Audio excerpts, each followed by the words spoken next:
Alright, back with you on this Tuesday afternoon, YouTube.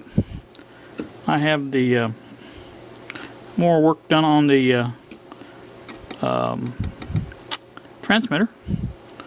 This is a jumper right here. Goes between these two, where the two pins were on the tube on the 35W4, and they jump over to the other part where it connects to the AC, the filament string, I should say. And this is the end of the filament string, I guess it would be. That's where the diode connects. And you can see it's there. It goes from pin, let's see. I always do these backwards. 1, 2, 3. No, 1, 2. No, not even there. 1, 2, 3. It must be 3. Okay, 3 to pin 7. I don't think that's right. It might be though. I'll have to check it, but anyway, I think it runs over to, yeah, pin 7. That's right. Okay. Yeah, pin 3 to 7. I'm looking at the diagram. Okay, pin 3 to 7 is where the AC is turned to DC on the circuit, and pin 7 then feeds the to the this goes directly to this cap here, the B+, and it's filtered, and so that's what that is right there, and that takes the place of that 35W4. So let me look at the underneath side. Now I did stick this on just to see what I'm dealing with. I'm going to wait until the resistor gets here before I make my decision. So let's look at the underneath side. What we have here is these places up here is where the jumpers are at. Let's see, there's a jumper from here to here on the pin tube socket, and the diode goes from here to here. This is the like I said, runs over to the not this one, to the B, this one right here. No, this one here. I can't tell which one. Yeah, this one here. This is the B. Goes around here like this. So this is the positive end of the B+, and like I said, there's the comes from the filament string right there. Goes across, and like I said, this one here completes that string to where this is going to work. The filaments will work, and also gives the B+ to the directly to the diode. So, or not the B+, but the AC. And like I said, that's there. Now the is it 300 ohm? Yeah, 300 ohm resistor will basically go between, I had this all mapped out here. I think it's these two pins here. Yeah, these two pins. There's obviously going to have to be some work done here to get this back in order, but that's where the filament crosses, or this is the filament for the 12BA6, pins 3 and 4, and that 300 ohm resistor will go in between there and be fed to the next, which is the 12AV6, pins 3 and 4 again. So anyway, that's how that works out, and that should do everything we need to do. And like I said, I'll run those wires down through there, but I'll have to put the resistor up here somewhere. I can probably mount it directly to this. I don't know if that'd be enough or not, but that's a pretty substantial thing, and it's going to be soldered into the board. And I don't know about that, or I can try to find something to run across here, a heat sink of some kind. But we'll get it in there, don't worry about that, and make sure it's got enough heat dissipation capability to where it doesn't mess up. Now I did remove this capacitor here. This one's not on the schematic. Now you have to keep in mind, this is the schematic I got for a T127B, and this radio is the model number is unknown, but it's basically the same exact circuit. Now this one was across, and I forget where it was at. It was like right here, I think. But there's no connection at all between here and the one where it was connected to. So there's no sense in having it in there. I just removed it. So that's that. All the rest of this is about pretty much the same as it was. So once the resistors get here, we'll show you how we mounted them, and that'll be the end of this. So bring you back then. Alright, I'm back here one more time. I want to show you some things that I did on this particular chassis that I wanted to show. You'll notice there's a black arrow right there, and there's also a black mark on the side of the transformer, pointing to this particular lug of the power line. And the reason I've got that black line there is because it connects to this black wire here, which is the circuit ground for this particular chassis. And now it's not because it's a live chassis. That's not the reason I'm doing it. Got the power cord marked the same way. This is the black side. Here's the black side on the other end. And what I want to do is make sure I plug that into the neutral side of the line, so that I will have a earth ground to this point right here, and basically earth ground for the chassis. And it's not because, like I said, it's not because of the risk factor of the live chassis. That's not why I'm doing this. It's mainly to make sure I have a decent earth ground to the transmitter, and so that's why I've got it all marked up like that. It's going to have the added benefit of having the circuit ground be the negative. You know, it'd be the same as having a polarized cord on it, but at the same time, like I said, I'm just doing it to make sure that I know which side is the actual circuit ground and which side is the hot side of the line. So I just wanted to show you that and bring you back for that little bit. And I was going to try to hook this up using the sockets I took off and incorporating some clip leads and stuff like that, but I still don't have my other piece that I want to put in here done, is the shielded cable for the jumper wire from the 12BE6 to the 50C5. I want to do that. So let me get back to that and bring you back maybe.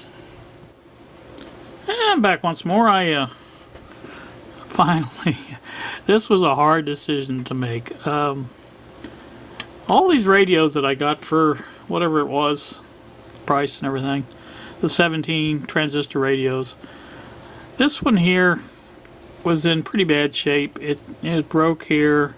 The top of it was missing. This one, like I said, it was a pretty decent radio, but it probably had one of the least chances of ever coming back as a radio, because of, you know, being used, because of this top piece missing. And so I decided, well, I'm going to go ahead and take this one apart because it's got the part I need. And I did. There's the speaker's good. So, like I say, that's I'll keep that for parts. But this is the little transformer that I got out of it. Basically, this is exactly the same as the one I was using.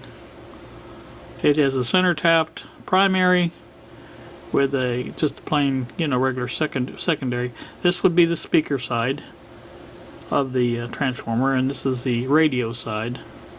Now these are used basically with push-pull type outputs, and that's what they're used with. So, but I own this out, and it's 71 ohms between the each end of the primary, and it's 34.7 or something like that to the center. So that's, you know, that tells me that's right. And it's 0.9 on this side. Oh, there we go. 0.9 between these two on this side, so on the secondary. So I own the one out there. It comes close to that. It's 63 on the primary, and I couldn't get a reading on the secondary, but it's the same exact thing. It's set up the same way, so this will work just fine. I've got to come up with a mounting for it. I'm going to mount it in there some way. That shouldn't be hard to do. But that's going to be my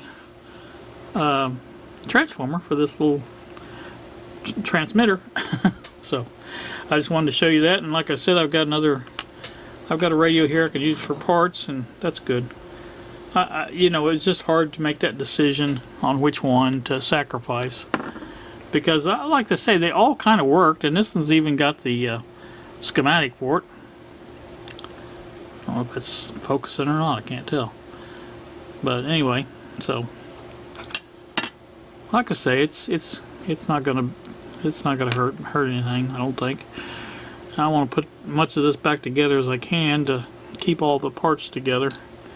I'd like to find a little box to put this in by itself, so I'll know all the parts go together and things like that. So, alright, we'll be back after a bit. I don't know if I'm going to be able to hold out on this until I get the resistor in, but I'm going to try, so we'll see.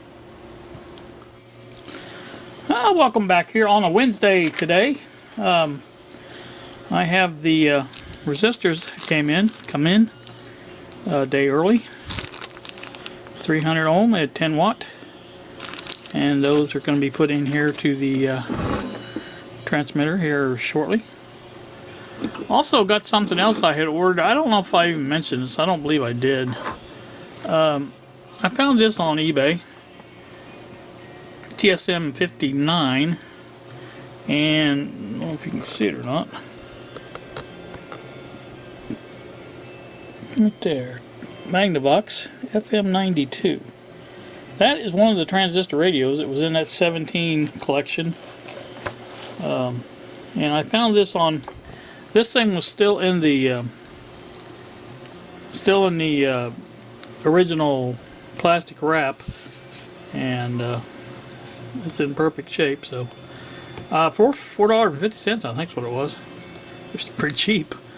So plus shipping, I had to pay shipping also, but it was medium mail. It wasn't too bad. Like I said, that'll be fun to use for that radio. So I'm going to put that down in the manual drawer.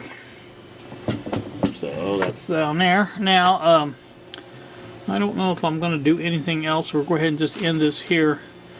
I think it's getting kind of long. So probably what I'll do, and I showed you the, I believe I showed you the transformer that I'm going to be using.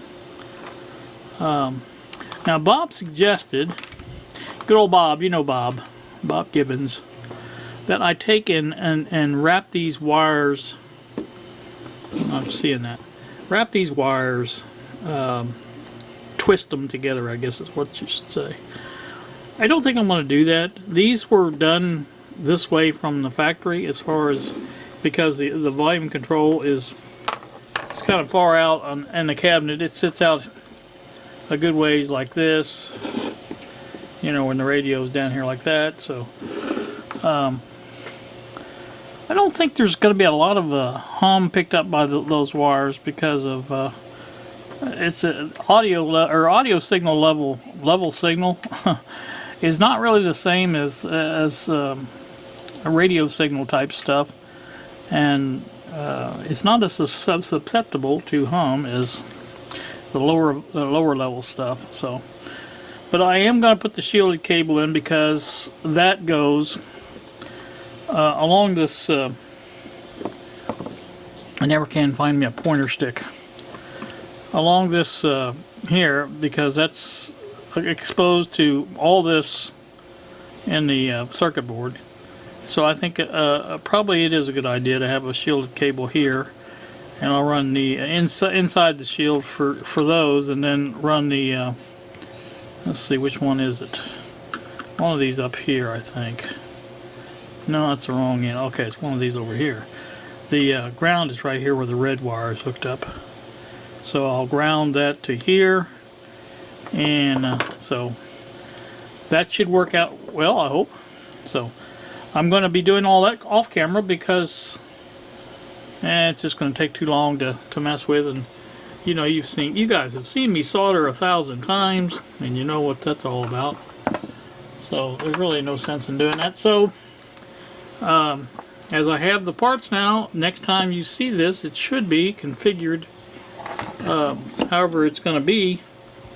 And I don't know that it'll be in the cabinet, but it will be configured with the resistors taking the place, one resistor I should say, taking the place of the tubes, and any other changes I can make real quick, like to I may go ahead and do that and give it a test and just see what kind of all that, and change that to shielded cable, do both of those things and see what happens.